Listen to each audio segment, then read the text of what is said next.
Olá, tudo bem? E aí? Vamos falar mais de Cruzeiro?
Bom, é isso aí.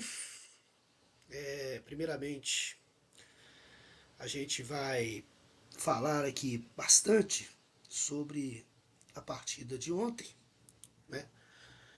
Nós vamos trazer aí resultado que foi resultado bom no final das contas, porque o Cruzeiro conseguiu um empate fora de casa, porém contra um adversário que a gente já conhece, né? A Chapecoense fazendo uma campanha um 2026 muito ruim, lanterna absoluta do Campeonato Brasileiro, como eu já falei algumas vezes aqui, pré, né? Rebaixada, para mim praticamente rebaixada. Não vejo muitas soluções, muitas saídas para a Chapecoense nessa temporada aí no Campeonato Brasileiro. Está apostando essas fichas, todas as suas fichas aí na Copa do Brasil. E ontem fez um jogo tático de um jeito que eu até esperava. O Chapecoense ontem jogou com as linhas bem baixas, esperando o Cruzeiro e, é claro, os erros que infelizmente aconteceram e muitos. O Cruzeiro teve muito poucas oportunidades na partida, chegou a fazer um gol, 1-0, marcado ali um impedimento no mínimo duvidoso, para variar a CBF, né, cometendo os erros dela. Né? A Arena Condá não possui o equipamento de impedimento automático que está sendo usado em vários estádios no Brasil, mas foi marcado um impedimento ali. Me parece que, na minha opinião, um impedimento que não existiu. O jogador não leva absolutamente nenhuma vantagem. O pé dele está praticamente na mesma linha que o defensor da Chape. Mas enfim, o Cruzeiro também não mereceu muito resultado positivo, não. Foi um jogo muito ruim, muitos erros. Meio de campo, Gerson, Matheus Pereira e também o Romero errando muitos passes, alguns passes. Era o que a Chapecoense esperava, né? Esses erros de passe que acabaram levando o time da Chapecoense a alguns lances perigosos. Mas praticamente o Otávio mal trabalhou na partida. Foi um jogo que dava para ganhar, mas devido aos erros, né? E a postura do Cruzeiro em alguns momentos, né? Alguns jogadores, o Matheus Pereira não estava bem na partida, foi até substituído. E o ponto positivo foi mais uma boa partida do Jonathan Jesus, o JJ, que está sendo aí alvo de algumas especulações aí de saída, né? Inclusive futebol italiano, Parma, por exemplo. Mas o Cruzeiro, primeiramente, disse que não negociaria por menos de 20 milhões de euros, que é um valor altíssimo para um defensor. E segundo, agora o que se fala é que o Cruzeiro não vai negociá-lo de forma alguma, porque não acha no mercado, e eu concordo com isso, um jogador que possa repor uma perda. E é uma perda, seria uma perda muito grande. O Jonathan Jesus está fazendo, é o melhor zagueiro do Cruzeiro hoje. Eu já estou falando isso há muito tempo, estou falando isso desde a primeira fase ali do Campeonato Mineiro. Eu já estava apontando o Jonathan Jesus como um jogador importantíssimo no time. E foi crescendo, o Campeonato Brasileiro, jogo após jogo, fazendo grandes partidas. Diversas vezes eu acompanhei o Jonathan ao vivo no Mineirão, né? É um jogador que é diferenciado para a defesa e é muito importante que ele seja mantido. E como eu, a minha opinião é a mesma da diretoria. Não é um jogador fácil de se encontrar no mercado que possa substituí-lo. Mesmo se realmente aparecer uma proposta de 20 milhões de euros. É uma proposta alta, muito alta. Mais de 120 milhões de reais aí pelo jogador. É, 120 é muito dinheiro por um jogador. Ainda mais por um defensor. Mas vamos esperar que não aconteça e que ele continue. Quanto ao jogo, agora o jogo de volta. Será nessa próxima quarta-feira, eu estarei lá se tudo der certo, para acompanhar e acompanhar o Cruzeiro passar. Mas não espero um jogo fácil. Eu acho que o Chapecoense vai jogar pelo empate, vai jogar pelos pênaltis e jogar do mesmo jeito. Eu acho que o jeito que ela jogou ontem não vai ser muito diferente do que ela vai jogar no Mineirão. Ao contrário, eu acho que ela vai jogar até mais fechada. Vai retrair mais as suas linhas, encurtar as distâncias dos marcadores para dificultar o máximo possível. E aí que entra o papel do MP10 e do Gerson. São jogadores responsáveis por quebrar essas linhas, por tentar, no passe, numa jogada individual, buscar o resultado. Só que está faltando também uma colaboração do ataque. A Arroio continua com o mesmo problema, o jogador muito afoito. É um jogador que tem vontade, que tem gana, tal, mas é um jogador que, quando tem que chutar, não chuta, quando tem que tocar, não toca, faz exatamente o contrário. Então, o próprio Caio Jorge desapareceu, não está jogando. Já tem algumas partidas que o Caio Jorge não aparece, não é o grande destaque como era. Ano passado fez um Brasileirão e uma temporada, né? Sensacional. E esse ano, até agora, não disse a que veio, principalmente depois que ele voltou, né, da contusão. Mas esperamos que esses jogadores, perdemos infelizmente dois jogadores importantes no elenco, né, tanto o Gabriel Peck quanto o Sinisterra, só fazendo aqui uma abertura absurda e imoral e canalha da decisão, tá, de liberar o jogador Igor Victor Gabriel, aquele jogador que quebrou as pernas, quebrou a perna do Peck. Tem gente que aparece para dizer que foi sem querer, não foi. Pode até não ter sido por querer, para acertar e quebrar o jogador, mas ele foi visando as pernas do jogador, sim, e deveria ter pego a punição. Eles conseguiram um feito suspensivo, ele até poderia ter jogado ontem, nem sei se jogou. Sei que não foi escalado, mas acho que nem jogou ontem, parece que nem foi escalado entre os jogadores que foram para o estádio. Mas não deveria nem ter sido, nem ser usado, porque é um jogador que deve sim ser punido e só retornar aos gramados quando o Gabriel Peck também o fizer. É a minha opinião. Números do jogo que teve ontem aqui, ó. Se a gente pegar mais ou menos, 10 chutes Chapecoense, 11 do Cruzeiro. Chutes ao gol foram 2 do Chapecoense, apenas um do Cruzeiro. É muito pouco para um time que está enfrentando o lanterna do campeonato, mesmo sendo em seu estádio, acho que tem nada a ver. O Cruzeiro manteve a posse de bola maior, com 59%. Faltas 11 foram cometidas pela Chapecoense, 7 pelo Cruzeiro. Não tivemos cartões da partida. E impedimentos 2 da Chapecoense e 1 do Cruzeiro. Esse 1 para mim errado, isso que resultou no gol, né, do Kenji. 7 escanteios a favor do Cruzeiro, 6 da Chapecoense, números que mostram mais ou menos como foi a partida.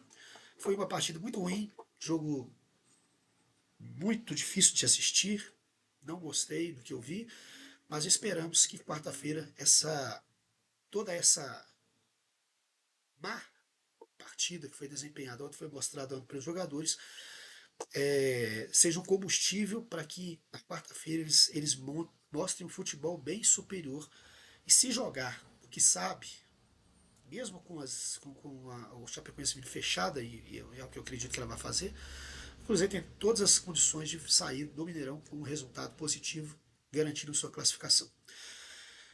No mais, vamos aos resultados da Copa do Brasil, para a gente não perder tempo. Hoje o vídeo promete ser um pouquinho maior, que tem surpresa aqui. Tá? Daqui a pouquinho eu vou contar para vocês. Copa do Brasil, oitavo de final, jogos de ida, né? Jogo 1 de 2. Vasco da Gama. Aí um sábado também tenebroso de futebol, né? Vasco e Fluminense 0-0. Atlético Mineiro 0, Juventude 0.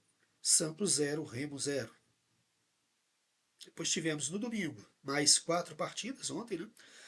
O Palmeiras praticamente sacramentou a sua classificação, 3-0 no Fortaleza, em seu estádio. Mirassol 1, Grêmio 1. O jogo tá a decisão está em aberto. Acho que o Grêmio tem todas as condições de se classificar aí. É copeiro, é um time de tradição, tem camisa, tem um time interessante, apesar de não estar jogando bem. Mas tem todas as condições de vencer e se classificar em casa. Chapecoense 0, Cruzeiro 0. Foi o quinto resultado de empate nessa primeira fase da Copa do Brasil. Quinto resultado de empate. E Internacional 2-0 no Corinthians. Internacional aí fez uma grande partida ontem, tá? Esquema tático aí do técnico do Inter, né? O Pesolano, que neutralizou completamente o Corinthians. O Corinthians que foi no seu estilo do seu treinador, né? E que não deu absolutamente efeito. Foram apenas dois chutes ao gol do Internacional. E o Matheus Cunha fazendo duas boas defesas, inclusive.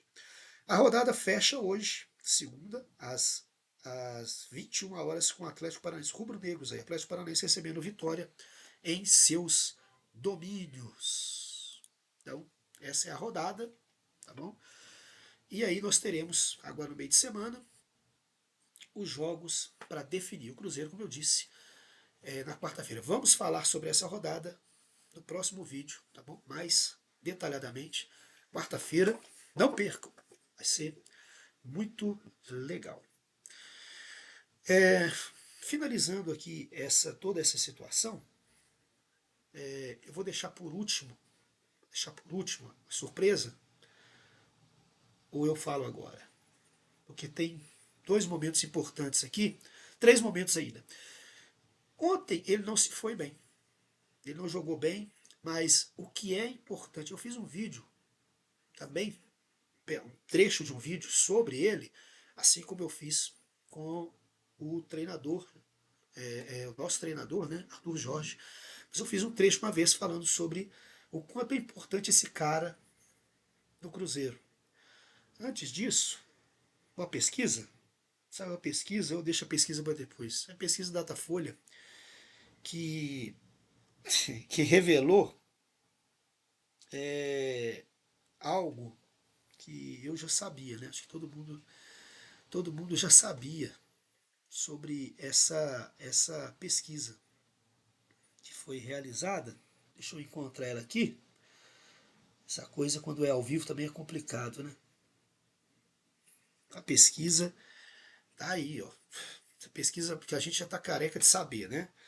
As maiores torcidas do Brasil. A gente está falando. Quando eu ando em Belo Horizonte, gente, eu ando na região metropolitana, Contagem,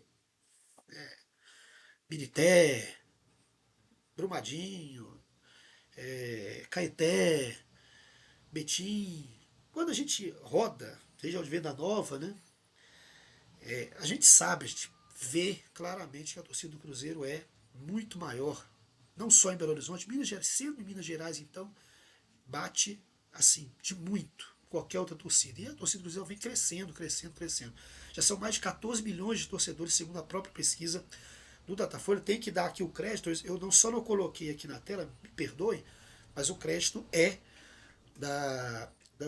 do Datafolha, tá? Que é um centro de pesquisa respeitadíssimo. Aliás, essa pesquisa aqui já está sendo assim, já é outra após outra que vem o mesmo resultado. Flamengo 22%, sendo maior, mas aquela torcida do Flamengo que aquela sabe. Flamengo torce mais para mais uns 15 times. Mas beleza, tá valendo. Corinthians com 14%, Palmeiras 7% em terceiro e o São Paulo em quarto com 6%. São aí eixo Rio-São Paulo, né? Temos aí 3 equipes paulistas e uma do Rio. O primeiro fora dessa linhagem aí, né? Essa linhagem, exatamente o nosso Cruzeiro. 4% das torcidas do Brasil, cerca de 14 milhões de torcedores, na quinta posição. E a gente vai chegar na quarta posição, hein? Escrevendo o que eu estou falando aí daqui a um tempo aí. que é só a torcida que cresce. Já ultrapassamos o Vasco, deixamos o Vasquinho para trás. Vasco 3%, Grêmio 3%. A selecinha da CBF aparece na oitava posição com 2%, e aí vem os rivais, que eu estou careca de falar várias vezes, são os menores de Minas, estão na metade, 2%. Internacional também, Santos, Palmeiras, Fluminense, com 2%, a Bahia e o Botafogo aparecem com 1%.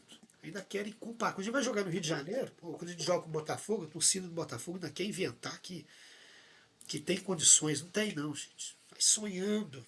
Vai sonhando. Vocês estão muito longe, mas muito longe, e vão continuar se não aumentar a distância. É bom, né?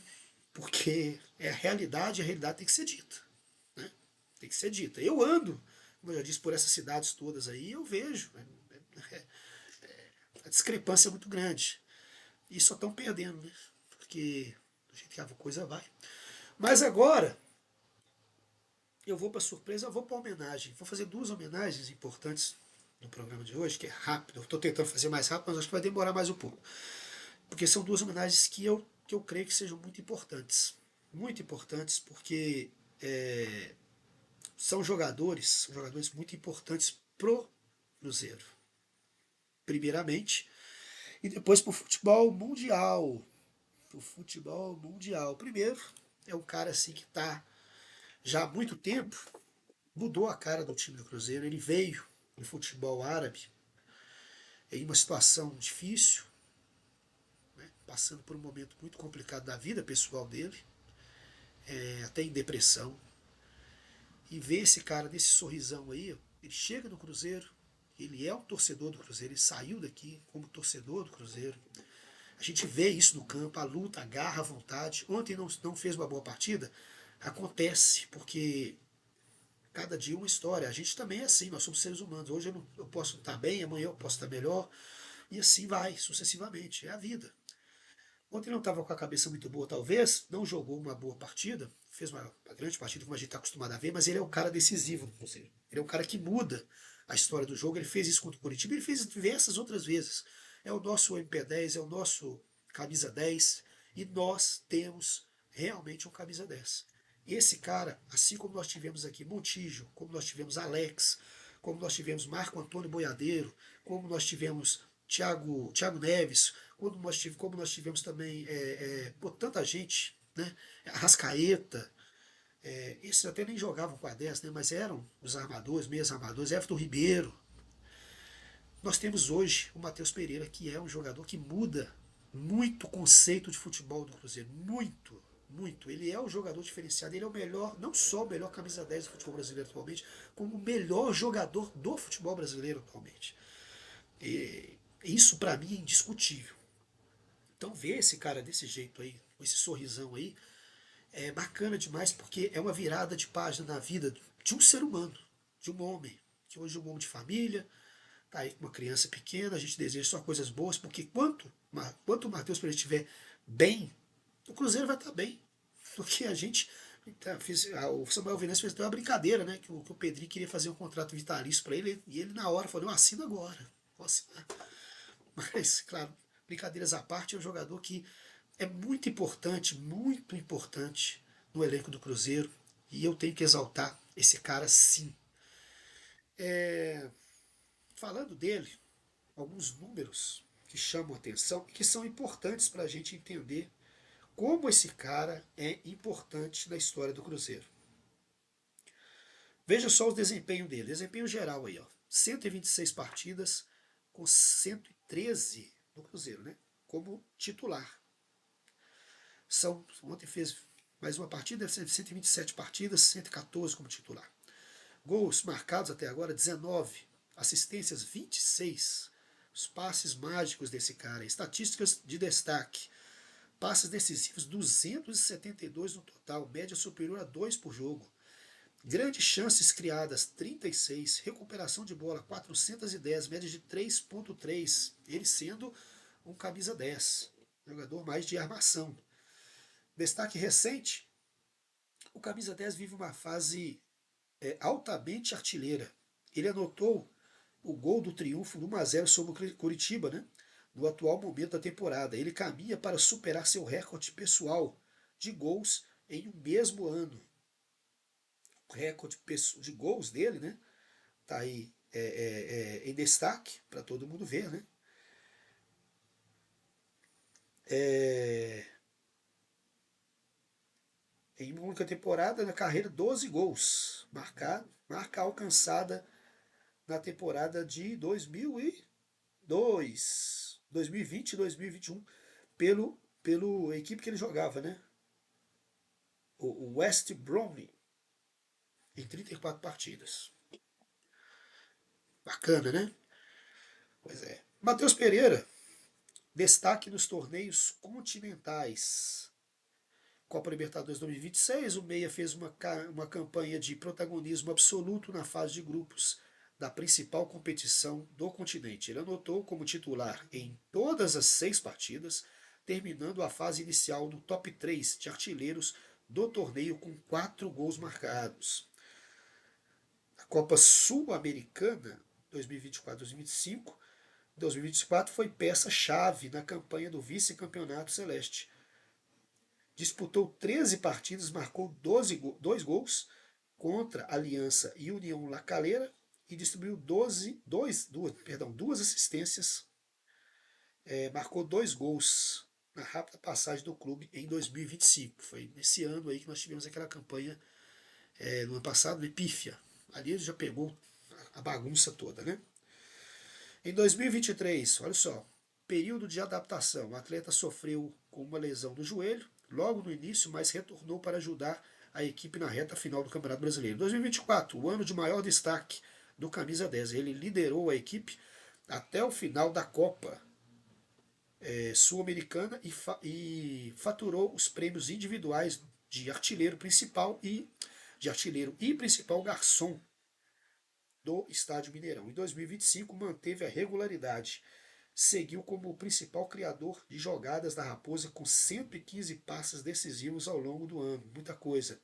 Vive um momento altamente artilheiro, com destaque para a Copa Libertadores, onde já conferiu 4 gols, entre outros tantos gols decisivos no Brasileirão.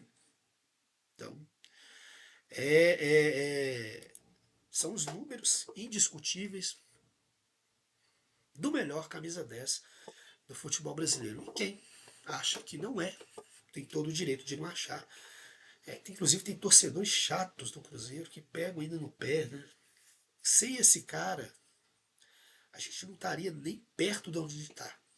Nem perto. E o quanto de passes decisivos que esse cara já deu e os jogadores de frente perderam, era para o Cruzeiro já ter feito muito mais gols. Ele seria o responsável por muito mais assistências, mas infelizmente jogadores da frente às vezes não colaboram, né?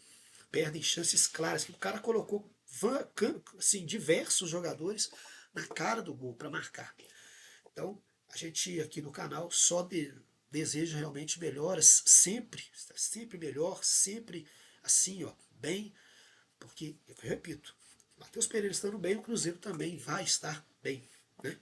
Consequência do talento do nosso camisa 10 aí, porque nós temos um camisa 10. Tem times que não têm, mas nós temos um camisa 10, não é verdade? Pois é, nós temos um camisa 10, que é esse cara aí. Bom, vou primeiro aqui trazer a surpresa. A gente tem uma surpresa do canal aí, a partir desse final de mês, né? E o canal Toca 61 vai, a partir do final deste mês agora, se aventurar em 2 campeonatos. Nós vamos fazer uma cobertura melhor, uma cobertura mais, vamos dizer assim, íntima, de 2 campeonatos. O primeiro é a principal liga nacional de futebol do mundo, hoje reconhecida, tanto a liga mais competitiva, por ser a mais competitiva, tanto por ela ser a liga que tem os maiores jogadores, tem os grandes clubes, né, de forma financeira, milionária, que é a Premier League. Nós vamos fazer uma cobertura da Premier League mais íntima, trazendo resultados, destaques, jogadores, reportagens assim também, para a gente vai falar de vez em quando, dessa que é reconhecidamente a Liga Nacional mais importante hoje no futebol mundial. A outra, a outra que a gente vai fazer cobertura é mais por causa disso aqui. Isso aqui. Porque a gente tem toda a nossa ligação com a Itália. Então nós vamos trazer tudo também, tudo que a gente puder trazer sobre a Série A do campeonato italiano. Então nós vamos ter aí uma cobertura muito bacana. Aqui no canal vocês podem contar com a gente tá trazendo toda semana, tá? Em todos os vídeos que a gente for lançando aqui, semanais, sobre rodadas, resultados, destaques da rodada, destaques dos clubes, sempre aqui também no rodapé, como também a gente vai trazer aqui as informações para vocês. Tanto da Série A italiana, que tem esses craques aí, né, grandes jogadores de renome, como também da Premier League inglesa, temporada 2026-2027. Nós vamos acompanhar mais de forma mais íntima aqui no canal Toca 61. Como eu disse, a Premier League, por ser a grande vitrine do futebol hoje, o grande campeonato nacional de destaque no mundo, e acho que a mais antiga e a mais charmosa, já foi importante assim, foi o principal campeonato europeu durante muito tempo, principalmente anos 80 e anos 90, que perdeu força. Infelizmente a Itália já está em 3 Copas fora, né? Que é muito lamentável, uma tetracampeã do mundo, não pode acontecer isso. Mas nós vamos trazer também da Série A italiana, porque pela importância, também pelos grandes craques que jogam lá, eu acho que essa vai ser a melhor temporada italiana de muitos e muitos anos, de décadas, e tentar trazer aí, restaurar a importância desse campeonato. Infelizmente foi manchado aí por questões extra-campos aí, né, de resultados, né, de jogos e tudo mais, mas a gente está esperando, tem a esperança de que não só a liga da classe A italiana volte a ser um destaque no mundo, como também a seleção italiana possa voltar a uma Copa do Mundo, ela que é, repito, ao lado da Alemanha, uma tetracampeã do mundo. Não pode ficar de fora, né? É lamentável isso acontecer. E a gente vai, primeiramente, vamos falar um pouquinho, em destaque aqui para começar, vamos trazer um pouco da Série A italiana. Essa Série A italiana que nós vamos trazer aí, por exemplo, algumas equipes. Olha, por exemplo, aí, ó, começando pela Atalanta, ela que foi criada em 1907, Bergamasca Calcio. Atalanta Bergamasca Calcio é o nome oficial aí da equipe do clube, né? Da Atalanta. Foi criada em 1907. O estádio é o New Balance Arena, que tem capacidade para pouco mais de 26 mil espectadores na cidade de Bérgamo, e ela ainda não tem nenhum título italiano. Logo depois tem o Bolonha, Bolonha Futebol Clube, 1909. O estádio dele é o Renato Dau, Daura, Daulara, desculpa, Renato Daulara. Pouco mais de 38 mil o público, né? Pode comparecer ao estádio, cidade de Bolonha. Títulos da Série A foram 7 títulos. 7 títulos no total. E o último foi conquistado em 1900, na campanha 1963-1964.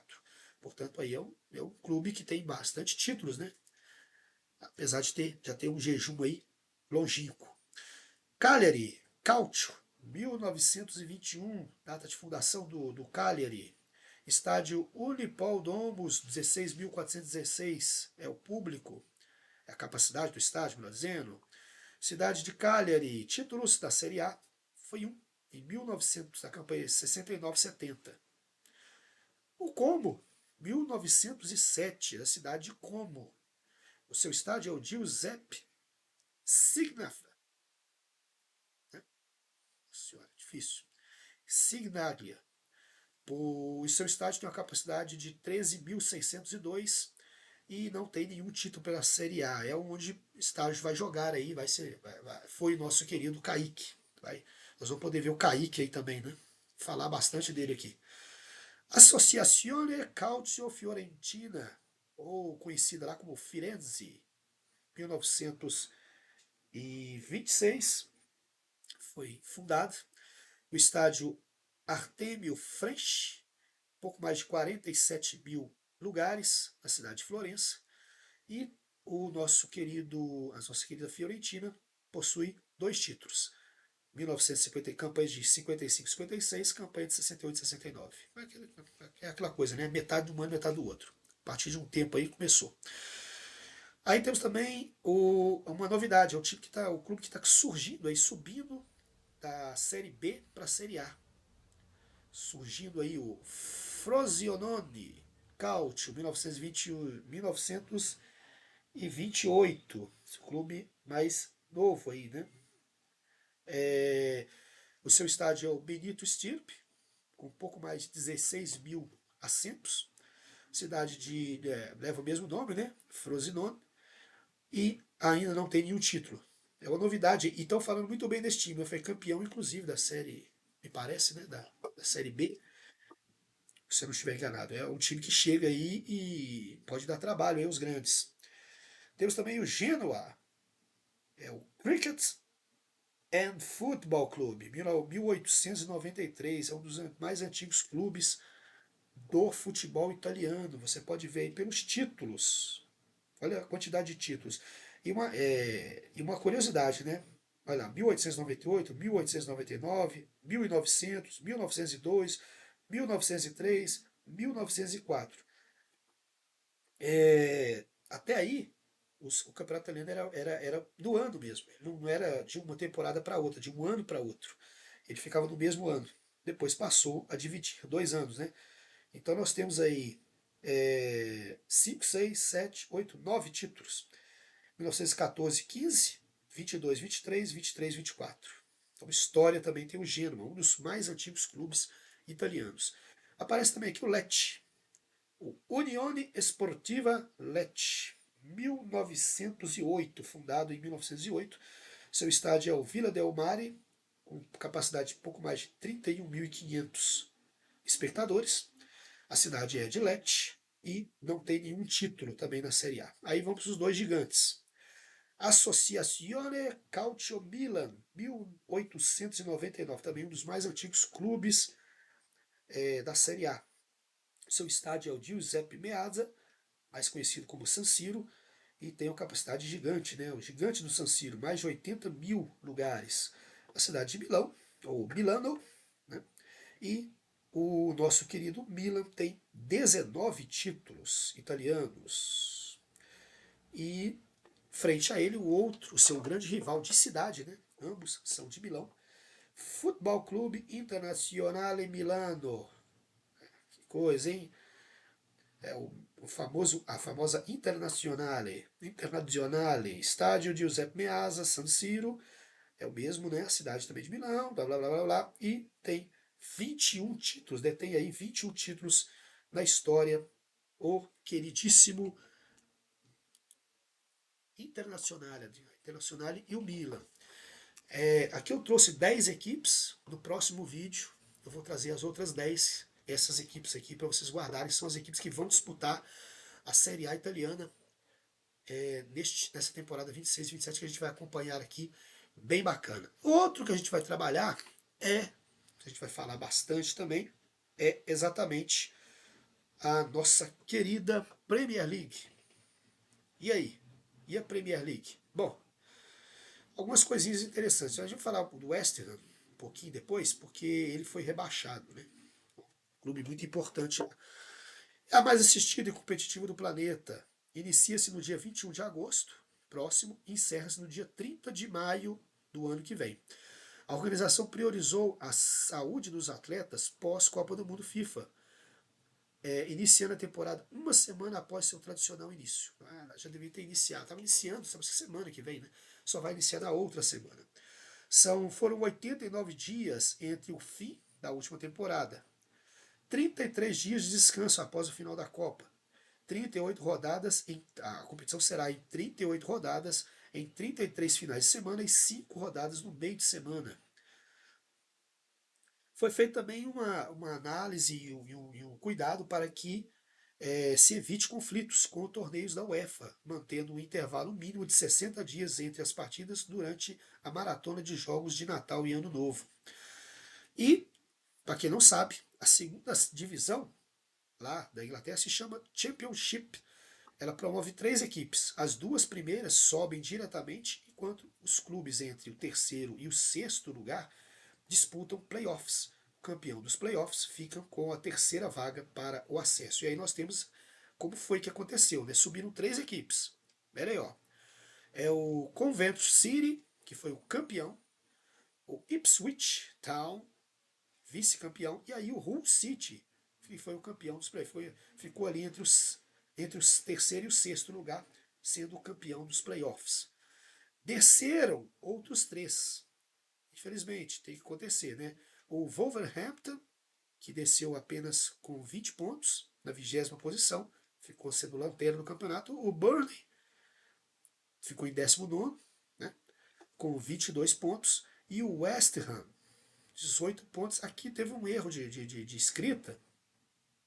Não foram 39 pontos, não. Foi menos do que isso, tá? Não sei se foram. Agora eu estou na dúvida se foram 23 títulos. 23 pontos. 23 títulos. A partir desta edição tem uma curiosidade. Os clubes não poderão mais exibir patrocinadores de pets na parte frontal de suas camisas. Não vai poder ter bets, né? Bets não. Bets. Bets. Hoje está danado. As bets, famosas bets, casas de apostas, não poderão estar na parte frontal das camisas, né? Ali como patrocinadores masters, a gente conhece aqui como patrocinadores master. E aí falando um pouco do West Ham, eu tirei um tempinho para falar dele aqui. O West Ham caiu depois de 14 temporadas na Premier League. O último foi em 2011, a última queda. O clube londrino caiu pela terceira vez em sua história. Foi exatamente lá. Agora, né? Terceira queda. A primeira ocorreu na temporada 2002-2013 e a última na temporada 2010-2011. Agora a última aconteceu exatamente no ano passado, né? Quando ele caiu para a segunda divisão. A missão do clube é voltar logo à elite na próxima temporada. A diretoria manteve seu treinador, tá aí, ó, Nuno Espírito Santo, para tentar trazer de qualquer forma. Não aceitaram propostas, que fizeram a proposta de manutenção do técnico, pois entendem que ele fez um bom trabalho, apesar de ter caído, né? Mas é um técnico que já é considerado um reforço. O West Ham é conhecido por sua grande e apaixonada torcida. O estádio moderno, né, é o Estádio Olímpico de Londres, com capacidade para 66 mil espectadores. Muita tradição realmente do futebol inglês aí, do West Ham. Eu trouxe essas informações também sobre a Premier League, depois eu vou trazer aqui um vídeo falando também das 20 equipes. Um pouquinho das 20 equipes, história desses clubes, né? Que é interessante a gente saber, porque como a gente vai adentrar esse novo mundo, né, a partir agora desde o final desse mês, é interessante que você saiba, né, um pouco da história desses clubes. Né? Concorda comigo? Eu acho. É super interessante a gente estar por dentro, tanto da Série A como da Premier League, que vão acontecer, repito, a partir deste final de mês. Né? A Liga, por exemplo, a Premier League vai começar no dia 21, uma sexta-feira. Nós vamos começar a acompanhar e trazer todas as informações na medida do possível aqui para todo mundo, ok? É isso aí. Bom, trouxemos a novidade, falamos de Cruzeiro, falamos também dos resultados da Copa do Brasil, e agora a gente vai fechar nosso espaço aqui, nosso comentário, com uma homenagem, com muito pesar, né? Que a gente viu aí, indo embora, um dos maiores jogadores zagueiros na posição que eu vi atuando. Eu já tinha visto aí grandes zagueiros, a história, como por exemplo o Luizinho. O Luizinho aqui jogou pelo Atlético, depois encerrou a carreira no Cruzeiro, foi campeão inclusive pelo Cruzeiro, que era um jogador que tinha uma primazia. Ele era um cara super, era um típico zagueiro, fora do padrão de muitos. Né? Para quem fica se lembrando muito de Júnior Baiano, que era um pedreiro dentro de campo, com perdão aos pedreiros aí, mas era um cavalo jogando bola.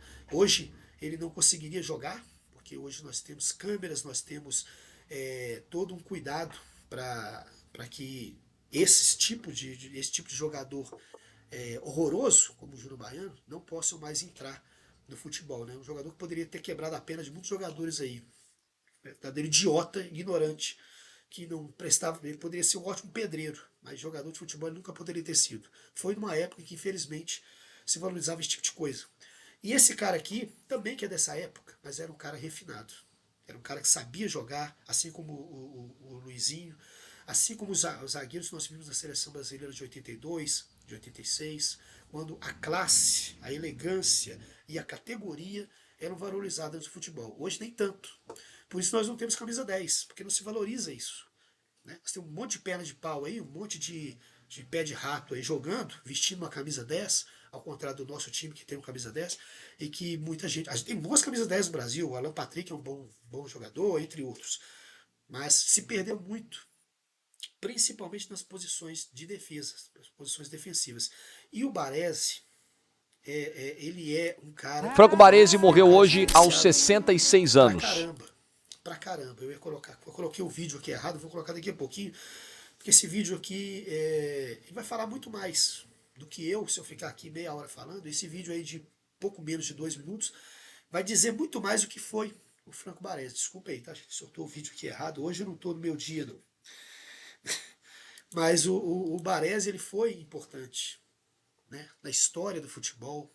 Ele foi importante no contexto geral, como um jogador que foi conhecido como um jogador que parou o Romário e o Bebeto na Copa de 94. Foi um jogador que foi conhecido por ser elogiado pelo Maradona. O Maradona chegou a dizer que ele foi o melhor marcador que ele teve na vida, e que o Maradona encheu o Baresi de elogios. Então, ser elogiado por um cara como o Maradona não é para qualquer um. E o Baresi era um jogador refinado, muito refinado.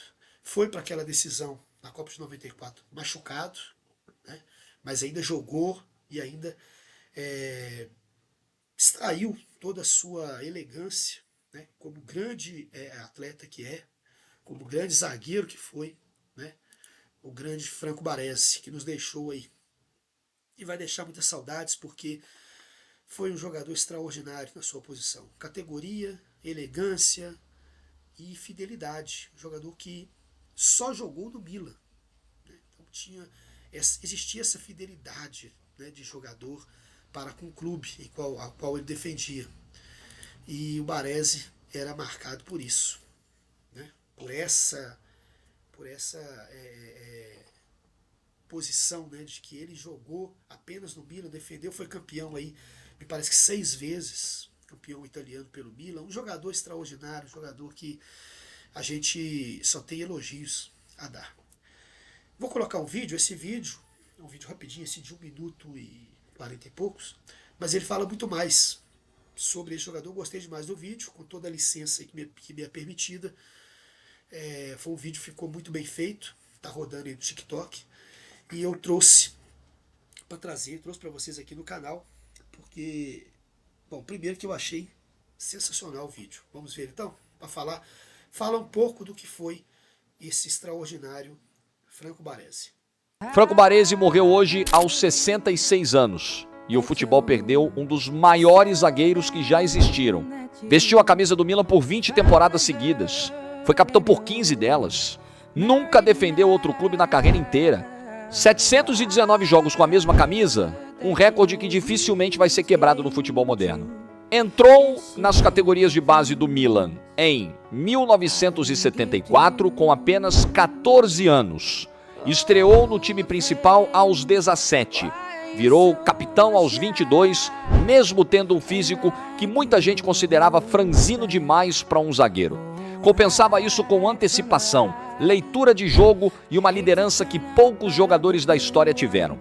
Formou ao lado de Paolo Maldini, Tassotti e Costa Curta, uma das defesas mais temidas da história do futebol europeu. Foram 3 Champions League, 6 campeonatos italianos, 2 Copas Intercontinentais. Em 1989 ficou em segundo lugar na Bola de Ouro, atrás apenas do próprio companheiro de time, Van Basten, pela seleção italiana, disputou a final da Copa do Mundo de 1994 contra o Brasil, apenas 22 dias depois de uma cirurgia no menisco. Foi um dos jogadores que desperdiçou pênalti naquela decisão nos Estados Unidos, junto com o Roberto Baggio. Baresi enfrentava câncer no pulmão desde 2025. O Milan anunciou a morte através das redes sociais, chamando-o de Eterno. Um capitão que nunca abandonou o próprio time, um símbolo de lealdade num futebol que hoje em dia troca de camisa a cada temporada. Franco Baresi, camisa 6, para sempre Milan. Bom, tá aí. É mais do que desnecessário falar mais sobre esse cara. Como eu disse, no futebol a gente tem grandes exemplos, como Baresi, como Luizinho, como Zico, como Sócrates, Falcão, entre tantos outros, né? Foi uma geração que ficou, porque não eram apenas jogadores, eram homens. E no conceito de palavra de homens, que eu estou me referindo, a pessoas do bem, a pessoas que não colocam o seu nome acima dos outros, não colocam o seu nome, ou o seu dinheiro, ou a sua fama acima dos outros.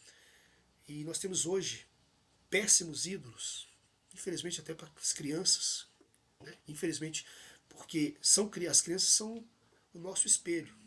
Então, quando você coloca um jogador como o Neymar, por exemplo, como ídolo, você aponta para ele, para o seu filho, como um ídolo, você infelizmente está colocando um ídolo idiota. Você está colocando um anti-ídolo para o seu filho. Se o seu filho fosse se espelhar no que é a vida desse cara, pessoal, e no caráter desse cara, toda a arrogância que ele carrega consigo, o que você vai esperar do seu filho? Então, se eu tiver que dar exemplos, eu vou dar exemplos como Baresi, eu vou dar exemplos como Zico, eu vou dar exemplos como o próprio Pelé, né? Eu vou dar exemplos como Luizinho, eu vou dar exemplos como o nosso capitão Gotardo, como outros tantos jogadores, né? Marcelo Moreno, tantos jogadores nós temos aqui no Cruzeiro, né? O próprio Alex, Everton Ribeiro, eu citei alguns aqui. Eu vou dar exemplos de pessoas como essas, eu não vou dar exemplos, alguns exemplos negativos. Falei aqui do Júnior Baiano agora há pouco, que sobreviveu no futebol porque teve a época para ele fazer isso, onde ele podia fazer as atrocidades que ele fazia.